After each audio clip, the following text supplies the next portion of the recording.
know how is it decided on what states a particular person will be posted? Because some people, for instance, you might find that, oh yes, you maybe if you're from the west, you might be posted to the east or the north, and then something we've seen and we've always heard that, okay, there is this need for everyone to experience other tribes and the like. So I want to know how it's been decided, and then if there are genuine reasons, what are genuine reasons that could help one change if the person needs to change their states. Alhamdulillah, is a very nice question. In Alhamdulillah, نحمده ونستعينه ونستغفره ونعوذ بالله من شرور أنفسنا وسيئات أعمالنا. من يهد الله فلا مضل له ومن يضلل فلا هادي له. أشهد أن لا إله إلا الله وحده لا شريك له وأشهد أن محمدا عبده ورسوله. Alhamdulillah, Alhamdulillah. All praise due to Allah who grant knowledge, guide our affairs, and make every stage of life a means of growth and preparation. I thank you sincerely for this invitation, and I pray that Allah place barakah in this gathering and make it beneficial for us all. Post in NYC is done centrally by NYC using several considerations such as national need, stage capacity, effort to promote national integration. Personal preference are also not always granted. However, posting can be reviewed for genuine and documented reasons such as health challenge, marital status, and security concern. Yes, a married woman will always be posted where her husband resides. That is, if she uploaded all her marital documents like marriage certificate, place of domicile of her husband. The husband also wrote a letter confirming this is my wife and this is where I'm staying. Such things will help her to be posted directly to where she or where her husband is staying. Also, during the camping, like maybe a married woman is posted to Jigawa and her husband is staying in Kefi. She's asked to report at the camp of where she's staying with these documents I just mentioned. If she has a certificate of marriage, newspaper qualification, domicile letter from her husband, that this is where they reside, then automatically it will be changed to that camp in a place of residence. Also, people with health challenges who cannot go out of their where they are staying because that is where they are seeing their doctors, and maybe where he's going there will not have parental care and no better health care there. So if that person has his medical certificate that's certified by government hospital, yes, this person is undergoing treatment in this also facilities, he or she be posted to where he's staying. Or if he was already posted to another state, at the point of registration, it will be reverted and he or she will go back to where he gets better health care. Also, post is also done on security basis. Like most of the time, I would say that our northern countries, and not only the country as a whole, has their origins and security challenges. But some places are more prone to others. So because of security challenges, if you fear that, no, I cannot serve in this place, you have the right to ask for the deployment or the location to a safer place where you can serve your country with peace of mind. Have I answered your question, staff, sir? That's my question, ma'am. Hello? Also, this is an in-house reason. Yes, NYSC also consider concessional posting. Maybe I work at NYSC now. I can go and ask, I want my child to serve also please. But not per state of origin.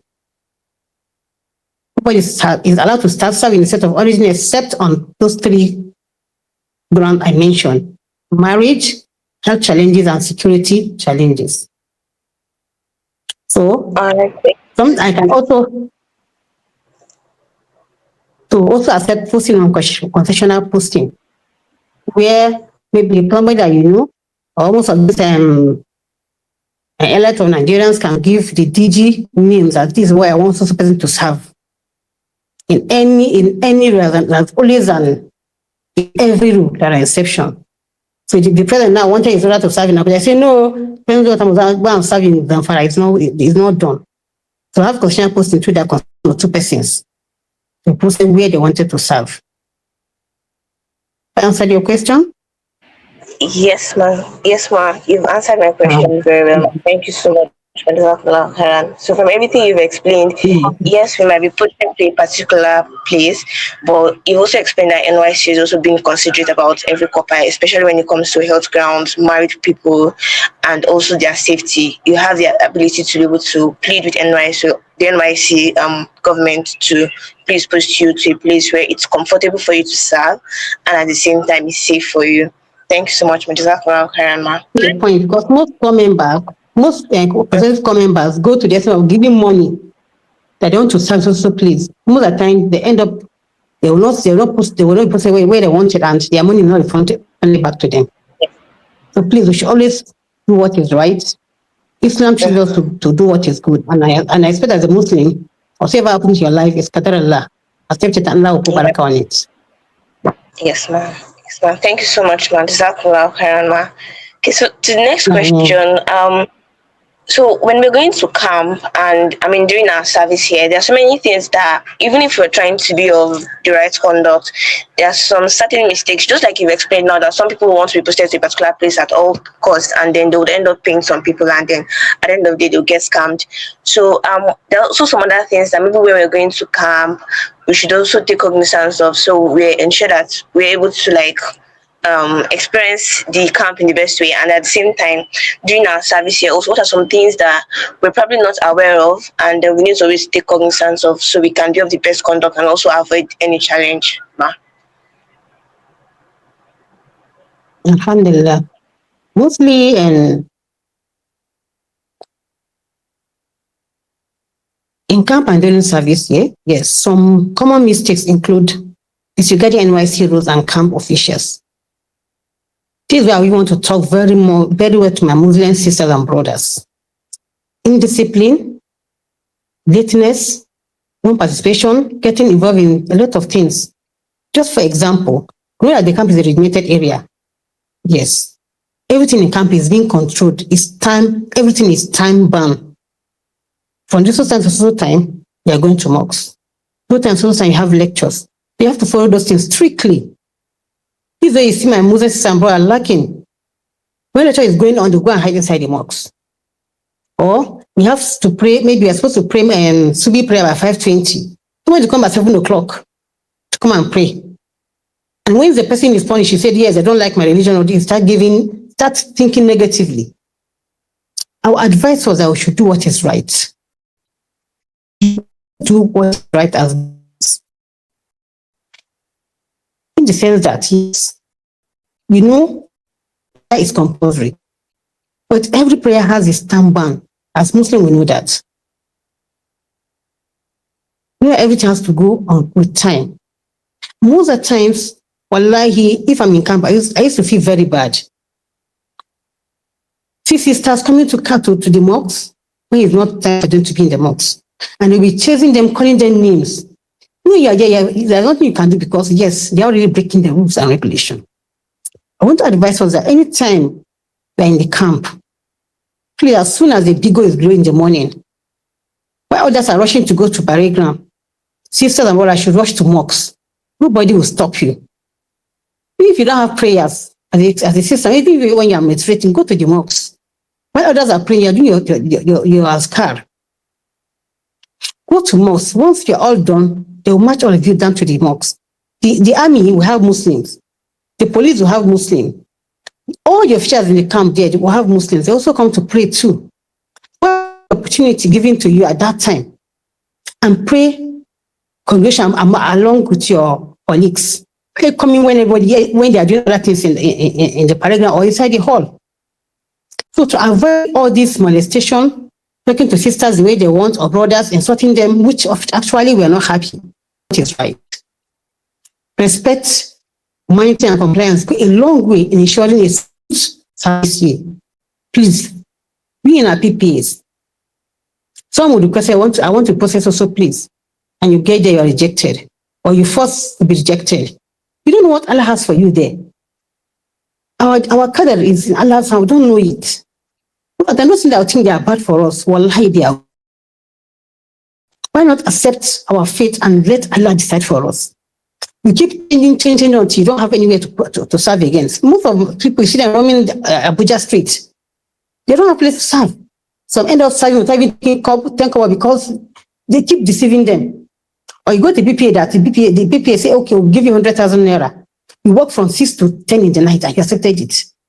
That is not what NYSC wanted for you. You are supposed to be treated like all other staff in the establishment that you're posted to. You're supposed to be given the same respect and regard. That is, if you make yourself presentable, you know your rights, you know your do's and your don'ts, or anybody will mess you. Or where you want to be pushed, you want to push yourself where you do not belong, you'll be caricature. Allah has the destiny. Accept our postings in good faith and always pray, Ya Allah, you know where it's best for me, take me there. Because we use our hand to destroy what Allah has planned for us. So I conclude by saying that, yes, following the rules and regulation guide us a long way. Doing what it's avoid joining gangs, that drug addicts, cultism, and bad guys in the camp. You just end up being defeated or being decapped. But even in the camp, we have caught in the camp that airing coming back, be taken there, and after the deliberation, if you are guilty, you'll be decamped. Please, I don't want my sisters and brothers to be part of it. Assalamu alaikum. Thank you so much, Ma. I mean, what you said majorly now has to do with ensuring we're able to do the right thing at the right time, and we're representing Islam in the best way, not using it as an excuse to avoid some certain activities. Then also being conscious of the kind of friends you also feel, just like you mentioned. I mean, in 3 weeks you could have bad influence. I mean, to be careful of the things we do in camp. Just make sure we're following the rules and regulations which should be done and doing the right thing at the right time. Thanks so much, Ma. Jazakumullah khairan, Ma. Yes, so we'll go to the next question. Next question. So most of us, we also have career dreams that we've had from uni, and then at this point we're also still trying to like explore. We're not too sure of what we want to do, but at the same time we want to have so based on maybe based on what we studied, or maybe a particular interest we've built, and then we're trying to look for how to have internships in that particular field, that line. So how do you advise that we're able to use our NYSC experience, just like you mentioned also with our PPA posting earlier, that we should always be careful. How do you advise that we try to like align what we're going to be doing during our NYSC with our career vision? Okay. NYSC should be treated as a launch pad, not a pause. Core members should learn new skills, just like ICT, teaching, leadership, entrepreneurship, volunteer for livability at camp and PPA. Build professional networks. Take advantage of SAID and other training. Document experience and achievement for future opportunities. Most of the time, we just go, let me serve my fatherland and go. No, NYSC goes beyond that. It is a time for you to reflect, a time for you to think, what will I do after? What is life after NYSC? Let me just serve 1 year and go. No. Sit back and ask yourself, as I'm going to the camp now, what comes after NYSC? Wallahi, if you have that in the back of your mind before you go to camp, you'll praise Allah. In the sense that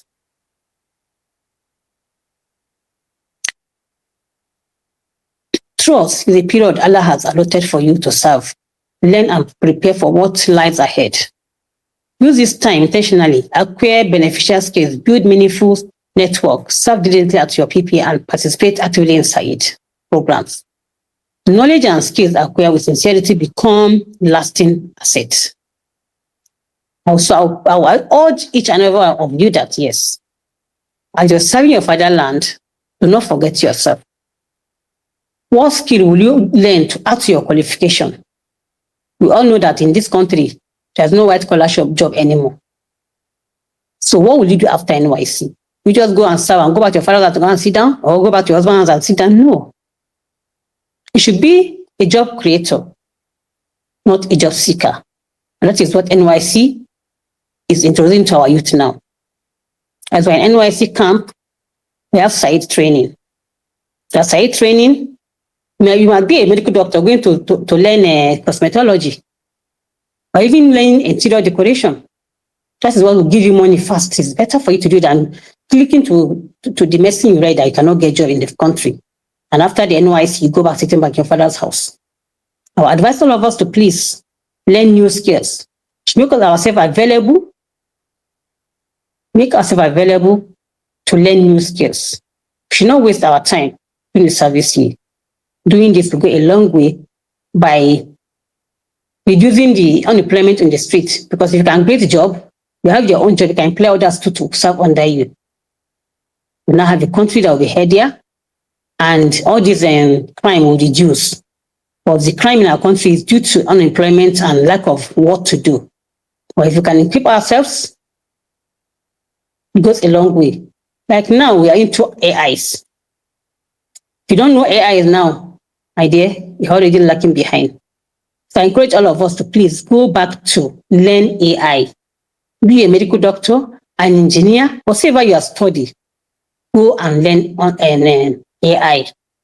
To go a long way to ease our problem in this country. Thank you. So much, ma. Jazakumullah khairan. Thank you so much, ma. So, like, based on what she has explained, we need to be deliberate about what you want to do, and then be Yeah. open, like take advantage of the side training that's going on, learn one or two skills. Even during this our NYC period, we should learn to learn. I mean, as you're coming into NYC, pick a skill that be deliberate about that you want to learn, and then also just have that mindset of wanting to create jobs. Do not be do not think of being a job seeker, just being a job seeker. Yes, you can be a job seeker, but at the same time, have that mindset of wanting to solve problems that could create jobs for other people. Thanks so much, ma. Jazakumullah khairan, ma. I mean, Yeah, okay, ma. So I'll go to the next question. Yes, so just like you advised that we should be careful about the PPAs, about trying to change our PPAs. So NYC would have assigned us to a particular PPA that they know is okay for us, like you explained. And then sometimes some of us would want to suddenly change our PPAs for no reasons. And then at the end of the day, we end up being used, or we do not get like maximum value from that particular PPA we've been assigned to. And that we tried to change it to. So let's assume that okay, probably we're even also assigned to a PPA, and then along the line, we just felt unsafe or uncomfortable. Yes, we know NYC would have done due diligence to ensure that this PPA is able to serve, is able to accommodate corpers. But sometimes some things could happen. Anybody could, there could be, maybe, don't let me use the word bad egg, but someone could just be in that particular place that would want to make life hard for corpers, especially even female corpers. So what would you advise that we do to ensure we're able to change it? Even in our residence, for instance, we're being posted to another state, and then probably there's a threat there for just no reason. How do you advise that we reach out to NYC, and how do you advise that? What are the things you expect you advise us to do to ensure that we're able to get safety and comfort? on safety and well-being, Islam prioritizes the preservation of life and dignity. And NYC is also a human organization.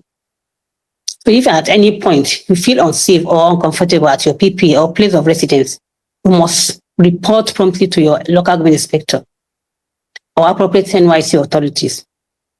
Do not endure harmful situation in silence. Seeking help through lawful and structured means is both wise and encouraged. So please, always reach out to your local government inspector.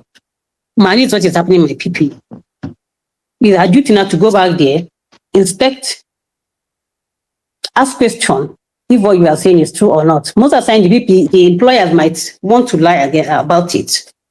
But if after 1, 2, 3 reports come from the same organization or establishment, NYSC take it upon themselves to make proper investigation. And if after all the investigation, find out yes, the PPA is at the wrong, the company will be pulled out from that PPA. Sometimes we even backlist some schools. I remember when I was in Kefi, there's one water factory that we supposed to come by there. So an occasion called me that I'm talking to social organization, but the person used to take us to Abuja. I said, on what ground? You're not supposed to go out of Kefi. She said, yes. They asked them to go to Abuja and not going there, want to lodge them in a hotel. Once they refuse, start threatening them. So not for that seriously. Immediately I put a call across to the employer. He said, he's in a meeting, cannot attend to me. I said, okay. Just blacklisted his school and moved the comment from that school, posted them elsewhere. Later he came, was begging. I told him no. The majority of our coming were confessed.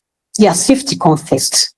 They left their fatherland, their father home to come and serve their father in Nasarawa. It does not mean that we are their parents here.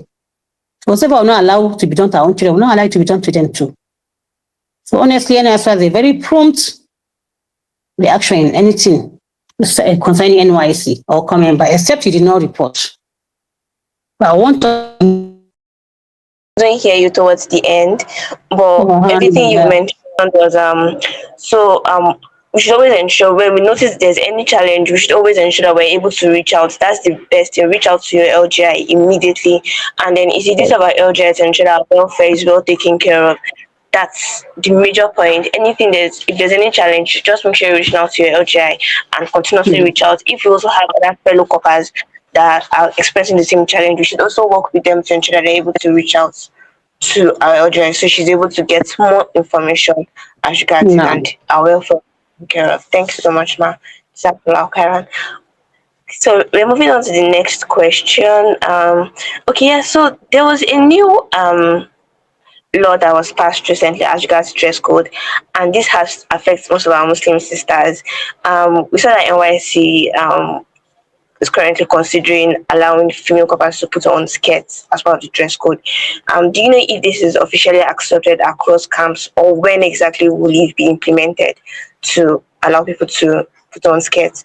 And then what advice do you have for our Muslim sisters to ensure that this opportunity that we've gotten is well respected and appropriately utilized, so that it's not that we're using it the wrong way and then it will have to be reverted back on? Yes, skirts are now part of NYSC, official NYSC dress code, though implementation may vary slightly across camps. If it's in camp, let me still reiterate that in camps, I don't think we will allow skirt in camp, but for no camp is a limited area. You have to do manual activities and drills and so on and so forth. My advice to my fellow sisters is, first and foremost, we should dress decently. Even we are asked to use trouser in the camp, we abuse it. Yes, a sister can wear a trouser 3/4, bogus. You can even sew it down your knee, wear your socks, cover your leg. But they will refuse using what they give her in the camp, and they will bring one tight jeans as all their shape is showing. So which one is worst? I don't know why my Muslim sister would want to wear such a jeans and exposing all her body in the camp. And when they are talked to, they say, you cannot wear something short. And that thing you are wearing is not better than what they give you in the camp, because all your shape is visible. So I'll advise decency. That is my keyword. This issue of a skirt, no skirt. People that fought for skirt is all these deeper life core member. They don't allow wearing of trousers in their ethics. But as a Muslim sister, trouser is not haram in Islam. It's just how are you wearing it. I camp in FCT camp in Abuja here. Wallahi, I was using trouser. I use a very big hijab. I'll go to the Valeria in the morning. Everybody will call, Hajiya, come here, come here. Why are you not using small hijab? It's not allowed. I say, yes, ma, thank you, ma. The approach matters. The way we approach people matters. Be respectful, but firm in asserting your rights. Seek clarification from camp officials where needed. Avoid confrontational approaches. Proper communication works better. Respect and professionalism strengthen acceptance. So they've never, tomorrow they'll see me with the same hijab. Hajiya, you don't know, you're not supposed to wear this hijab. I say, I'm sorry, ma. I don't want more one. No, it's not accepted. Thank you, ma. I never fought anybody. I never argue with them.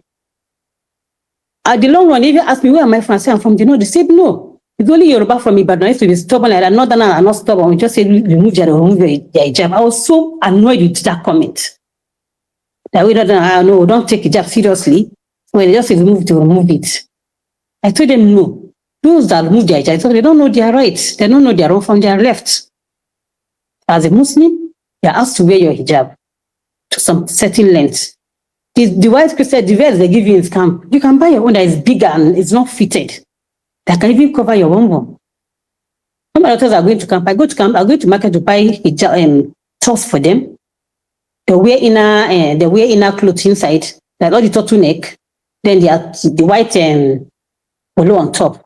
Then their bogus trouser, wear white leggings inside, wear their shoe. All their body is covered. And the clothes they're wearing is not tight. And nobody has to remove it. But when I see them talking to sisters is when they will leave the knicker they get and they go and buy tight jeans or tight leggings in the name of being a Muslim so they cannot expose their body. Nobody has to expose your body. We have to do it according to the laid down rules. Have I answered your question? Yes, Ma, you've answered my question. Thank you so much, Ma. Jazakumullahu khairan. And what you said now is ensuring that we are being decent in everything we're doing and not taking it the other way, even if like not using the fact that we want to dress Islamically and using it the wrong way, trying to take advantage of that and trying to dress in an inappropriate way. Thanks so much, Ma. Jazakumullahu khairan. Yes, so I'm going to the last question. Okay, ma'am. So I want to know when you had your NYSC, what year? I started 2006, 2007. Wow, that's a long time ago. That's like it's 10 to 11 years. And I mean, I think I was still in primary school Like then. 20, my son that I camped with is 20 years now. He's in 9, he's in 500 level. I camped when I was nursing him. Wow, Yes. that's a long time ago.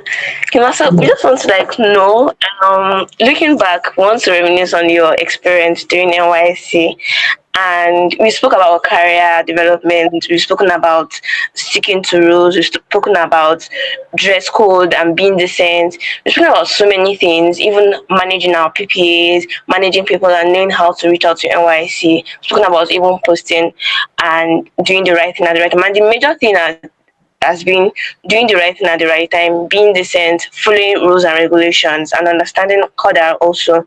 So I just want to know, like, what do you think from your experience during your NYSC? What do you wish you'd have done personally to probably like enjoy the experience and also prepare for after service? What would you tell us about it, Ma? Looking back at my NYC days, a lot of things I should have done better. Yes, I served the FCD land department as I'm an SS surveyor, and I go for valuation, a lot of things. But looking back, I will have acquired more practical skills. Yes. Network more intentionally. Taking leadership role more seriously. Plan earlier for life after service. Because NYC passes quickly. What you invest in your life during that year matter a long way after. So wallahi, looking back, I'll say, wow, then we don't have all this entrepreneurship training and the rest. We have taken advantage of all those things. So we have to start doing that now. Because we don't have anybody to guide us. All we want to graduate, get a white collar job, and nobody even think of it. Just few people who think of having their own. Okay. As we all know, NY is a season that passes quickly. I would have invested even more in skill acquisition, mentorship, and purposeful planning for life after service. So I advise you to please use this year wisely because the seed you plant during NYSC often shaped your future paths. So don't be like me. All I want to finish NYC, go back to my husband's house and take care of my children. Even where I served, I was asked to come and be checking. They might retain me. My husband said, no, you don't have to go anywhere. You want to then they will call you. And that's how I lost this opportunity. Yeah, mostly I'm supposed to respect my husband and I'm supposed to make him understand that everything I'm doing is not wrong. We should always use our time wisely, invest. In that 1 year of NYS you think is a waste, it's not a waste. That is a time of reflection. Time to think. After school, you're no longer ready. You're facing a career. Just as you are put an accounting firm as an accountant. All new things will end there. On your own now, what do you want to do to increase your performance in that organization you find yourself? So NYS is more than khaki, parade, and clearance. It is a test of character, a platform for service, an opportunity for growth. Serve with sincerity, conduct yourselves with excellence, and trust Allah in all your affairs. Allah says, Allah for husband. Trust Allah, everything will come easy in life. So I want us to please take this in the back of our mind that whatever Allah has destined for you, nobody can change it. But your effort is also needed to make that thing come to pass. May Allah protect you throughout your service year. I mean, inshallah. Thank you so much, Madizakumullah Khairan. And Ameen. we're almost done with this discussion. So we just want you to give us you've given us so much today, like you've given a lot of advice. Hopma. On the matter of conduct and mistake to avoid, Islam places great emphasis on discipline, respect for authority, and good character. So I advise you, as core member, you should avoid indiscipline, avoid disregard for rules of law, and please stay away from harmful behavior, such as bad friends, immoral conduct. It now dent your image as a Muslim. Looking around now, they'll say Muslims are Boko Haram. We know we are not. Islam itself is peace. But why are they calling us Boko Haram? Because most of us misunderstood what Islam means. Anywhere you find yourself, to be a giver of peace, a maker of peace, and show love, humanity should come first. And anything you do in life, please, always remember to take guidance from Allah. The Sahaba said, the Prophet ﷺ will teach them dua istihara, just as he teaches them Fatiha or verse of the Quran. Why? Because they should be able to place everything they want to do in the hand of Allah. Let Allah choose and decide for you. Don't take decision on your own. Let Allah decide for you. If you have Allah in your life, you accept that yes, everything is done according to Allah's wish, your life will go very smooth. And you'll be loved by everyone. At the time my colleague asked, Hajiya, is your own Islam different? I said, wow, how? I said, no, you're accommodating. You are different. That's what Islam preaches. My Prophet has accommodated everybody around him. Be you a believer, a disbeliever, like Rafidin. No, he wanted to join his religion, but no, there's no compassion in Islam. So please, as a Muslim, anywhere you are going, take Islam be a flag bearer of Islam. Meaning your conduct, your behavior should show that yes, your religion preaches about character. Prophet said best in character. If you have good character, you have a way of managing humanity, everything will go free in life. As my core member or positive core members are going yet to go to camp, please Always bear it in mind that you used to wake up in your father's house by 10 o'clock. There you are waking up by 5 o'clock, even 4:30. You're already awake. Because they are training you for the future and they are being trained for the future. You cannot wake up at home by the time you have bathed, you have prayed, you do your askar, go to your work. That's no stress. That is what NYC is trying to do, to be able to train, to mold you, become responsible for yourselves. That is what Islam too preaches. So MCAM means worshiping Allah through NYSC. So anywhere you go, as I see a symbol of Islam, a symbol of comfort, of peace, of love. Your character should attract people to come to your religion, not pushing them away. So if your life is predestined by Allah, know that yes, everything will come and go. So what next? Do not take challenges in your hand. Let Allah take charge. May Allah guide and protect us. May Allah forgive our shortcomings. I am human. I am human. Anything I've said that is wrong, may Allah forgive me and the listeners. Whatever I've said that is good, and we increase the performance of Islam, may Allah give us the reward. May Allah protect you throughout your service here, grant you success, and make your service a means of benefit to you and the nation at large. Amen. Thank you so much. Salam warahmatullahi wabarakatuh. Thank you so much, Jazakumullahu khairan. We've been able to learn a lot from you today, and everything you've shared has actually cut across from beginning of the NYC period to even after, and even what the things that we need to look forward to beyond. And from everything she has said, the major things has always been doing the right thing at the right time, holding on to is being responsible. Know you are an ambassador of Islam, and in everywhere you find yourself, just ensure that you're doing the right thing at the right time. Follow rules and regulations. Don't be afraid to speak up when there's a challenge. Reach out to your LGIs, those that are in charge of you. You know, NYC has the best interest at heart, and then always be ready to always reach out whenever you're facing any challenge. And at the same time, whatever opportunity we have, we should not misuse it. Do not try to use that as an excuse to do something else that's wrong. Always do the right thing and be a good ambassador of Islam. Thank you so much, Jazakumullahu khairan. That's where I ending the session now, ma. Thank you very much for having me. Assalamu alaikum warahmatullahi wabarakatuh. Thank you. Wa alaikum salam.